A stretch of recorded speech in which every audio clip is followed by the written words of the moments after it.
Medicīnā es strādāju no 1979. gada. Šajā nodaļā es strādāju no 1985. gada, no pašas pirmās dienas, kad bija atklāta mikroķirurģijas nodaļa. Pirms tam es strādāju traumas slimnīcā, un pirmais mūsu vadītājs šeit, dr. Bite, pieaicināja mani uz šejieni, un es atnācu strādāt par pārsiešanas māsu. Līdz šim es arī strādāju par pārsiešanas māsu.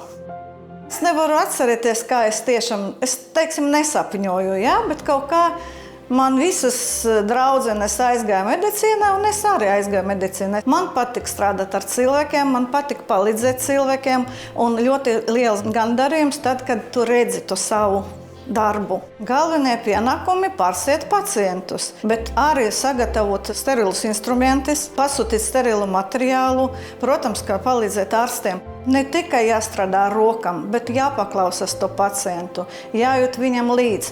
Cilvēkam jau ir bail tam, kur slimnīca nonāk. Katram cilvēkam ir savus vārdus jāsameklē, jā?